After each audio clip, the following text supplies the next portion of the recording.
You're listening to another ambitious entrepreneurnetwork.com podcast, the voice for entrepreneurs and small business.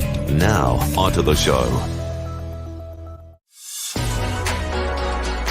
You're listening to the award-winning podcast, The Ambitious Entrepreneur Show, featuring business leaders to help you navigate a constantly changing marketplace. Want to become known as a trusted authority while building a thriving business you love? The Ambitious Entrepreneur Show will show you how. Here's your host, Anne-Marie Cross.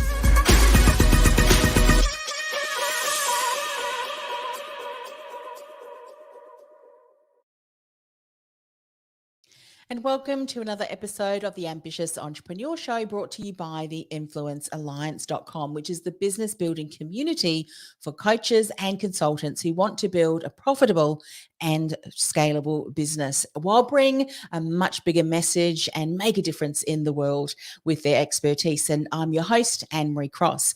Now, we've got two special guests today, and they say recovery from addiction is not just putting down the drink or the drugs, but the opportunity to build a meaningful and fulfilling life that you don't want to escape from. And joining me on today's show is Sophie Aghdami, and she is from Geelong. She's calling in from Geelong, and Kylie Butler, who is based in Indonesia. Now, Sophie and Kylie are the co-founders from Here On. And it's a coaching practice that offers at-home rehab programs that are specifically designed for executives. Now, with extensive experience in the corporate world, they both have a deep understanding of the pitfalls and the pain points that come with that lifestyle, and they are on a mission to help others, which brings them on the show today.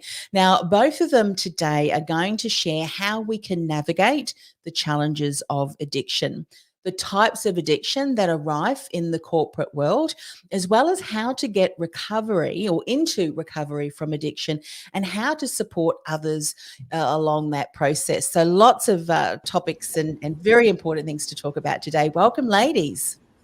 Thank you. I would love to, and whether Sophie, you jump in or Kylie jump in, share how you came together to build this business. Addiction is something that many people have either experienced or they've had a family member or known someone who has struggled with that or is struggling with that. I dare say, and I'll get you to describe what you believe addiction is, because some people may not even realize that they have an addiction. But firstly, how did you come together and create this business? Who wants to share how From Here On was started? So if I'll let you start and I'll add on. So it's actually very special really, because we met on our own recovery journeys from addiction. So that's how we met over in Indonesia, and we've tried many different ways of beating our addiction ourselves. There are many ways to try, and also many ways that didn't work for us. But needless to say, we got onto that really great path, and we've been very good friends for a number of years, and realized that there was a real gap, especially during COVID, when everyone's been locked up at home, a real gap to help support people in their home environment. Actually, it was even in Melbourne, specifically in February last year during COVID, where there were 3 month waiting lists, 3 to 6 month waiting lists just to get into a rehab. So there were hundreds of people on these sorts of lists all over the world, not just Melbourne, not just Australia. And we saw a real need for support for people at home, in particular executives and people in the corporate world who, are working from home and they're at home in lockdown. So we developed a number of different programs through From Here On that help support people from that home environment, whether it's one-to-one coaching, or if it's a whole program with psychologists and yoga teacher or meditation teacher, that sort of thing, to really help someone holistically from home. Yeah, so important. And you're right. Often when there is some pressure or challenges, and we've certainly all around the world experienced that over the last 2 years, that can exacerbate, can't it? All things can happen quite slowly. So I'd love to, Kylie, for you to explain what would you define, or how would you define addiction? Sure. So it's I'm really glad that you've asked that question, Anne-Marie, straight off the bat, because addiction is a term that is kind of bandied around, and at one end of the spectrum, it is incredibly serious. Like it is, it is life threatening, and it's a matter of life or death if somebody gets into recovery.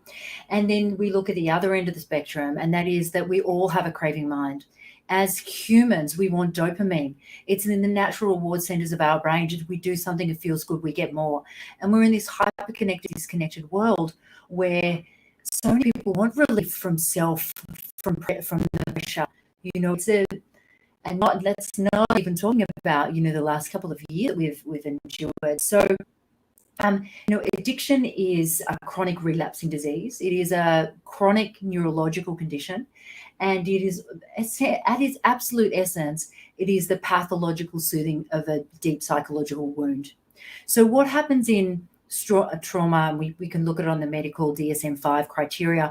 When we're looking at severe addiction, there is somebody who is just sensitive to the world. That's many of us. You're born with that, and you only need a little bit of complex childhood trauma to get those two that really exacerbate that craving mind, which we all have, and then that is what can lead to people not being a fundamental change in the neurology, and the person not being able to stop the drink or drug that they're taking. And if we look at the other end of the spectrum, and what a lot of people suffer from is this kind of gray area drinking as well, because there's the really, you can't stop the drugs and the drink, and it's destroying your life, and you need to get into help. And then we've got the other end of the spectrum where we've got people just really unhelpful behaviors. So just numbing, dumbing, distracting, not living their best lives because of the crutches that they're leaning on. And most of us are somewhere in that spectrum. And the incredible thing about when you face whatever it is, whether it's an unhelpful habit or whether it's a serious addiction, you get this opportunity to look at what's internally causing you pain and you're escaping from, work through that, and build a life that is really aligned to who you are, that is healthy, that is values-based. It's a lot of wonderful things, and you could talk at length on that. But to kind of answer the question of what is addiction, it really is a chronic relapsing disease, a change in the neurology and the reward centers of the brain, so that the cognitive control network is offline. So the old idea is that addiction was a moral failing, or something that people with weak wills, we're here, like Sophie and I are really passionate about this message because we're high performing leaders. I was working in the executive world for many years, and heading up people and culture teams on the leadership team, and myself and other leaders, that drive, that determination, all of those things can make somebody a really good addict as well, but they can also make somebody really good in recovery. Yes. So, yeah. And what I love about what you've just said there too, and I think it's so important that we just reconfirm this at the onset, is that, as you said, depending on that spectrum, we all can be in there at one time or another. And depending on what happens, we can probably, and I'd love you to share a little bit more about that, we could be on the lower end of the spectrum. All of a sudden something happens, or it's we're able to manage it, and then all of a sudden something happens, and then we can find ourselves just really pick up on. There's really, don't add shame. We often will pile that on. We don't want to talk about something or admit that because there's that level of shame. But once we get through that, there is support at the other end. And when we start to realize that, hey, there's a lot more people that have struggled through this, that have gone through this. So let's talk about it. Let's try and normalize it, if you will, to some degree, but so that we can share a message to say, one point or another, we may have all experienced some form. There's help out there. Do not be ashamed to talk about it. I think that's really important. Let's talk about navigating some of the challenges of addiction. Kylie has already talked about some of the things that have been happening and challenging the status quo. Are there things, Sophie, that you would like to say around the discussion of addiction, so that it is, that there may be some things that are spoken about, or that we think about addiction that, hey, at the onset, let's just get rid of that because it's no longer true, or let's look at it from a different point of view so that we can look at it as a way, there is a way forward. Anything else that you want to talk about in that area? Yeah, lots. I mean, one of the main things that comes to mind, which, both Kylie and I are really passionate about, is breaking the stigma. You mentioned shame, and stigma is unfortunately so huge around addiction.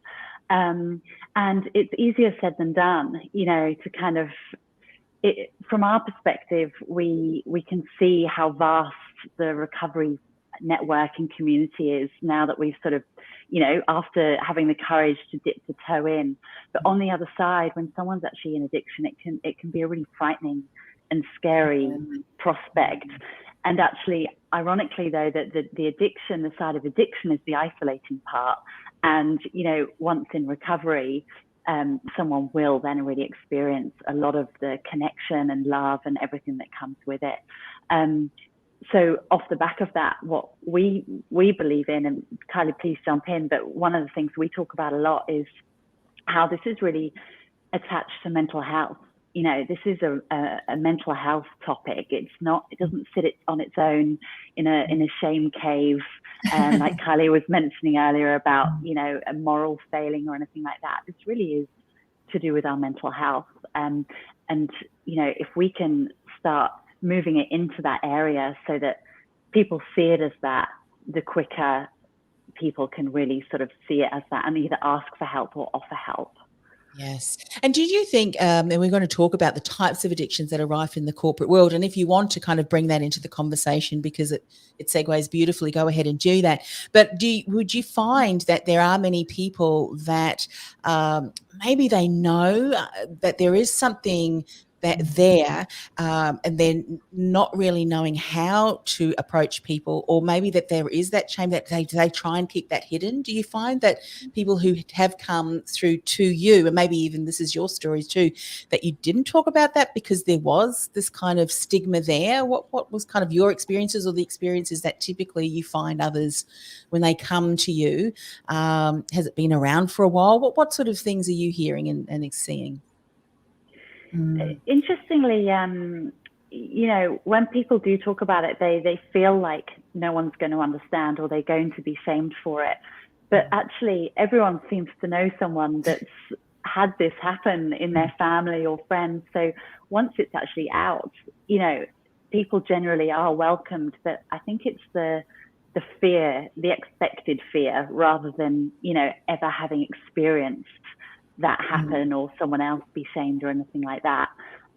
Just quickly in answer to what you mentioned earlier about, what's rife, in Australia, actually, there have been some studies done quite recently on job categories, and actually CEOs in Australia come up as the highest drinkers.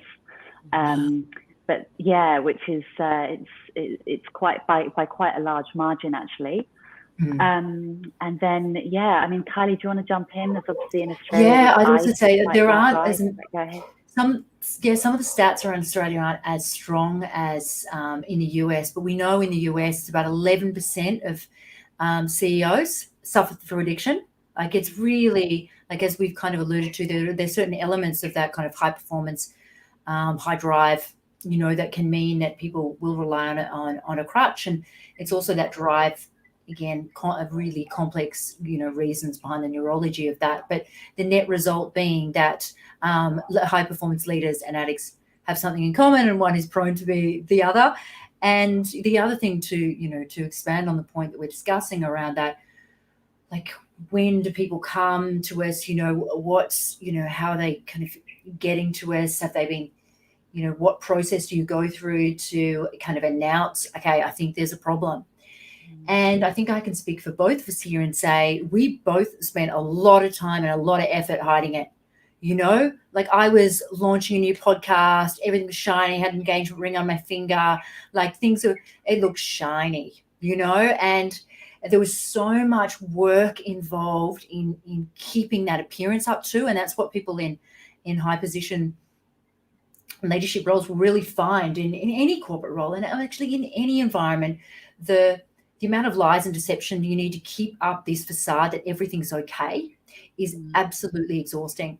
And then the miracle really of when you come to the other side is, now obviously I can't speak for everyone, but I can speak for a vast majority of people I work with globally. My experience of many years in recovery and my own personal experience, I was like in awe of how beautifully I was received when I actually said, I've got a problem. I actually turned to some women in my entrepreneur group and said, and these women I was intimidated by as well. They were kind of in my group, but I was being like, oh, you've got more success than me. And there was a point where I just came clean and just said, you know, my partner at the time knew about it, but he was keeping it a secret too, which was exhausting for him.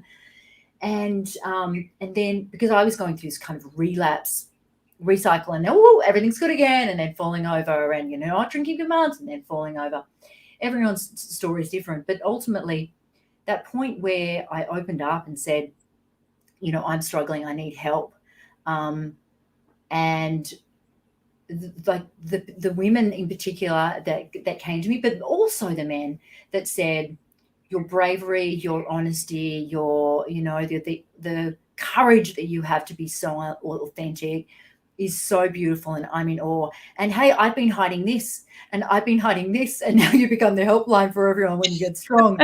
They're keeping all these secrets. So like I joke, there was a while here living overseas, I had 2 phones, and one was the relapse hotline, you know, and I'm very happy to be here and be supportive, because it's a beautiful thing when you're feeling strong and grounded and connected and living a life in line with your values. You've got the energy to support others. But it's very, very difficult to go through that mental barrier of when especially if you're self-reliant, of kind of saying, oh, I need help. But the amazing thing is when you actually do say, hey, I need help, I need a little bit of support, I'm human, people really connect to that authenticity, and they see your strength and the bravery you have to face your shit rather than hide from it. Because it's it's commendable. And a lot of people hide and run, and we all have our own journey of where we get to with facing the things that are holding us back. At the very beginning, are holding us back. And so it's a difficult step. It's a powerful step. It's one that you step over, come back, you know, like. And there's also nothing wrong with that. Going, okay, I need help. I'm going to stop drinking. I'm going to stop drugging. Relapse. Okay, back on the horse. Here we go. More learnings. There was more to be learned. You know, so it's not an easy path, but it's one that I would imagine too, that sometimes there's, when you're in that stuff and in, as you said, you know, the pressures often. You know, particularly for those high achieving individuals, we push ourselves, don't we? We do. We push ourselves. We put higher barriers on ourselves or requirements on ourselves that we would ever expect, and being able to see what we're doing through the eyes of someone else, and that's what I would imagine that both of you do as coaches too. How people unpack, because it doesn't just happen overnight. We can then see that this has happened over a certain amount of time, and having someone there in your support team that has gone through that themselves as well can be incredibly helpful, because you realize A, you're not alone, B, that there are ways forward that can support you, and it's just kind of stripping off those layers. But I totally understand that. Do you find that you're supporting people who have, such as yourself, seen this grow over time, or because now what has happened, there's a lot more people that will have turned to certain other aspects to be able to cope, you know, with what's going on? Sophie, what are you finding? Or a little bit between, a bit of both, people that have been struggling for years, or all of a sudden this has just come to the fore that there's need help? Yeah, it's actually a mix of the two. There are some people where it's been progressive, others it's simply become really unmanageable in a very short amount of time. especially due to, COVID itself. But actually what we're finding now as well is there's the aftermath of the trauma from COVID. So people are going, oh my God, I got through that, but oh my God, I'm in peace, Now I have a where I drinking am problem. They're now. all of these things that I've got to address, isn't it? And kind of thinking, oh gosh, how did I do that? And it's actually a sort of aftermath of all of that. So the drinking may have been something that was helpful during COVID, for example, at, a very small level, but now life has turned back to normal-ish, they realized, oh, actually, that's still in my life and it's really stuck now and I'm really reliant on it, and things unravel very quickly. So there are some people that have got that really short version, and then there are some who really have been challenged by this for years and have had it in their family for years back as well. And what tends to happen when we don't address some kind of addiction is it's like that game like pop-up mole. It just keeps, so people are like, oh, I had a little bit of a problem with Coke or something in my partying years, or, I had a little problem with, this or that, or I had an eating disorder, and then they kind of get a handle on that, and then something else pops up, but they don't really address it. They just keep treating the symptoms. So things like COVID have pushed some people over the line, and so is exactly right. It can be like a traumatic event, things happen really quickly, and it can be this journey. And what we say is, when you haven't done it yet, people are like, you're still a gentleman if you drink before 12 o'clock, but not after, after 12 o'clock, but not before. So people are like, as long as I don't drink alone, I'm fine. It's amazing how you would put and rules then all of a sudden around they find themselves doing all of those things. Yeah. So, I was just going to say that you start to put some rules around that, don't you? But underlying, and I love the way that you said, Kylie, you knew that there was something there, and it's wonderful that you reached out. So let's talk about how to get into the recovery from addiction. Let's talk about that first, and then let's talk about how best can we support people. So I think that's really important too. So if someone is listening or watching or even the recording later, who after hearing you both speak said, Kylie, Sophie, I think that I may have an issue. What are some steps that they can take? Other than, of course, reaching out to you, and we'll share how they can do that at the end of the show. But what are some things that are important for them to start doing right now? Kylie, do you want to go first, and then we'll go to Sophie? Yeah, sure. So, I mean, one of the things, we've actually got a quiz on our website. So that's one very helpful resource to kind of say, okay, are these some of the boxes that I've ticked? Because there's, criteria to see. And then in terms of, if you've addressed, if you realize that, drinking, drugging or substances, you've tried to control, and you brought up an interesting point, Anne-Marie, when people are trying to control something, there's often a problem. If you don't need to control it if you don't have a problem with it. So when you're trying to stop, drinking or drugging more than they wanted, some consequences, family, commenting on it, not meeting your work obligations, and then it gets more serious into, like if somebody finds that they're kind of ticking any of those boxes, then there's, obviously we're here both as a free resource. We both work in different recovery, I'm in different recovery groups and support groups, as well as working one-on-one with executives. I would say that there's, depending on the seriousness of their condition, there is 12-step programs, so they can just Google research and find 12-step programs online. There is that also do Zoom if anyone's still in lockdown, and speak with somebody there. There are obviously inpatient rehabs that are a solution. If they're looking to work with a psychologist, I highly suggest a trauma specialized addiction clinical psychologist. Often we work in partnership with clinical psychologists as well, because coaching is very forward focused. It's very, yes, there's a combination of therapy involved and trusted alliance, and there's a measure of different things that go into recovery coaching that make it different from standard kind of coaching. But if somebody's still really in deep depression or having suicidal thoughts, a clinical psychologist with who's trauma experienced. And we both suggest really, a holistic approach to recovery as well, because it is mind, body, and if you're in the spiritual world, spiritual as well. Yeah, and you want to deal with all of those different areas, because one area may be going really well, but if you're not looking after yourself, say physically, that can then inhibit how far diet, environment, exactly, diet, environment, who's in your life, you know, how connected you are to your purpose. You know, there are lots of different factors that also help us in stabilizing someone in those early days too. We're like, okay, what's happening in all of these sectors of your life? What would you add to that, Soph? Yeah, Sophie, I'll just speak to you about some of the things that we can do for loved ones or people that are part of our community that may not even realize that there is addiction there. How do we approach that without just having everything come crumbling down? Because Sophie, it's a great question, because it can be a very, very fragile conversation to bring up with someone.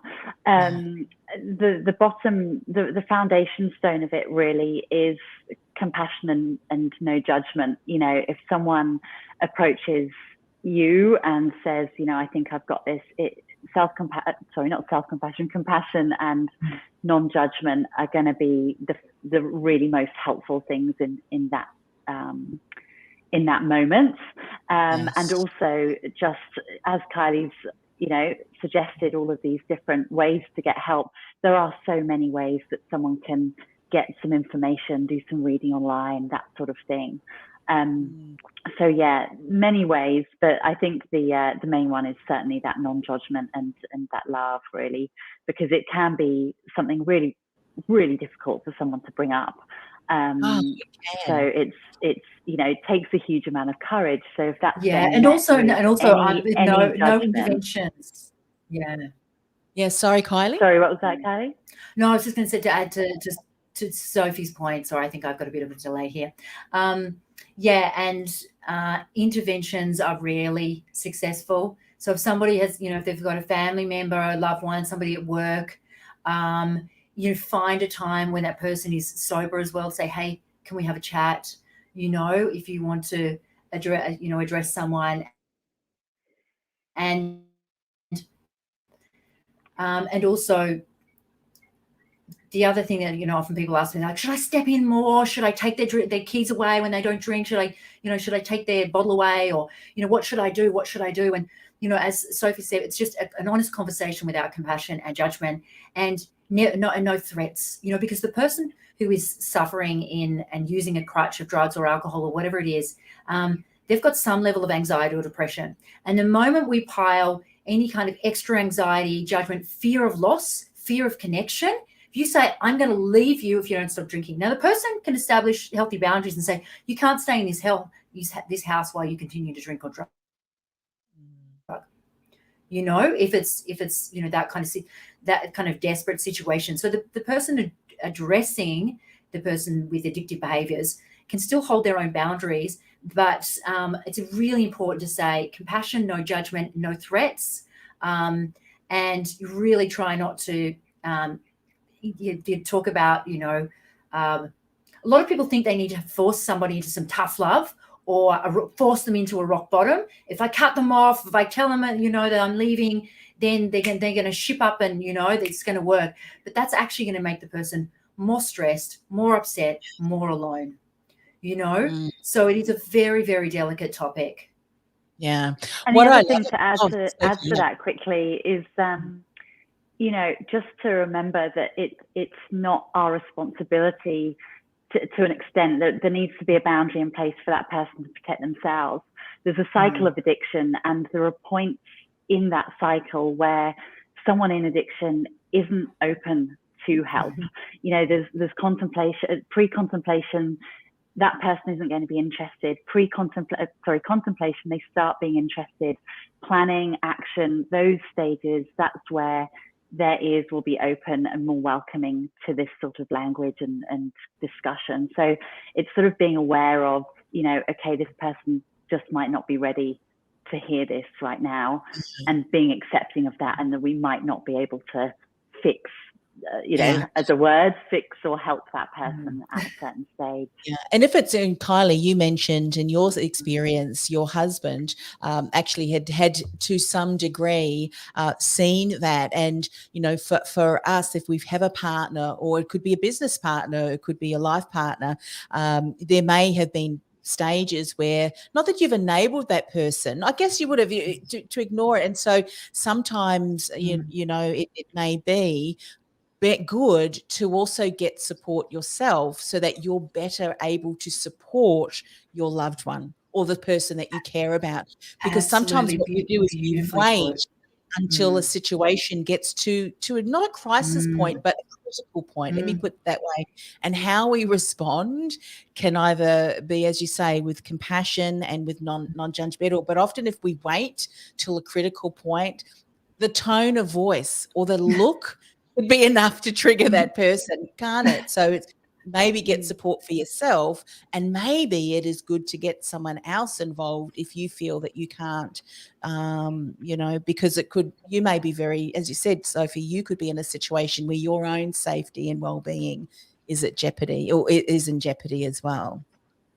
Yeah, I mean, from a personal experience, I saw that with my own family. They were tearing their hair out and getting really stressed themselves, not knowing how they could actually help, even though they were trying everything. So, and there were many support systems for families of addicts around, which is great because they're well needed. They're also very well used, and they're highly effective as well. So there's lots of support out there. Yeah, fantastic. And one of the best things you can do to help somebody if they're in serious addiction, and say it's the intimate other or partner, family member, is the other person, because while they're afraid and worried and upset about the person, that energy is kind of moving on to them as well. So when the person who's in partnership or in a close relationship with the alcoholic or addict, the more that they can look after themselves, the more that is actually helping the other person's recovery too. So rather than focusing their energy on helping them in recovery, if they can go over here and work on themselves, like really just, take that time to be loving and supporting and compassionate themselves, that is one of the most helpful things that they can actually do. Yeah, love that. So ladies, share a little bit more about your website and how best to connect with you both. Kylie, you go first, and then Sophie, there may be some other areas that you want to highlight, certain places that they can go to on the website. Kylie, how can they connect? Sure. So fromhereon.com.au is our website, and there's a questionnaire on there, and there's also a link to a complimentary discovery call as well. So if anyone wants to reach out there, we have Instagram as well. I missed anything, Sophie? Oh, and there's also, so I'll let you talk about the other piece that we do around the talks. Oh, yeah. So if people do go to the website, they can have a look at our approach. There are different examples of what a packaged program might look like on there as well. And we also, in addition to the programs that we do for individuals, we also do talks and online webinar versions for companies looking to break that stigma or looking to support their teams. So we can do that online, or we do it in person in Australia. So that's a really great way to, get the message to a larger group, a larger audience. Yes. If a leader is listening to this and thinking, how can I actually help my team, rather than looking to help themselves right now. Yeah, fantastic. And I know both of you have referred to a quiz that people can take on your website. Is there a button there? How can people find that once they go to the website? What's the best way? So there's a button on the website, which is Begin Your Journey. And if they click on that, then the quiz will appear, and that's the best way to get there. Yeah. I love the way that you're also able to speak about this to organisations, because as you said, with what the team has been going through over the last, however long, it may be something that has been exacerbated over that time. So what better way than to bring that into the conversation, through having one of you, both of you come and speak to a Zoom, whatever it is that you can then share that message, because that may just be, sometimes it's awareness, isn't it? It's awareness. and getting rid of that stigma. Yes. I think is a great first approach. And as you mentioned earlier, I think you mentioned the word normalize. And in many ways, it is very normal. Addiction is very normal. It happens everywhere. So, you know, being able to go to places and speak to them about this and normalize talking about it, hopefully encourages people who might be experiencing it to feel normal about bringing it up themselves and asking for help. Yeah, fantastic. Well, thank you both for coming on the show and sharing that message. Let's hope it goes far and wide around the world, because, you know, addiction is one of those things that sometimes people suffer through secretly for many, many years, not realizing that the person that you're sitting next to is, you know, has gone through it before, or that there is help and there is nothing to be ashamed of. And that, you know, the first point is to reach out and share, like you so beautifully role modeled that you did, Kylie. And then from that, your journey of recovery, and now being able to support others. There is a way through. And the first step is to admit, hey, I've got a problem. And then realize that there's many people around you that are willing to support you in any way that they can. So thank you, ladies, for coming on the show. Thank you. Thanks for having us. This podcast is brought to you by theinfluencealliance.com. Want to influence real change with your message by becoming known as a trusted authority in your industry while building a sustainable and scalable business you love? Find out how by accessing our free podcast series at www.theinfluencealliance.com/podcast series. That's theinfluencealliance.com/podcast series.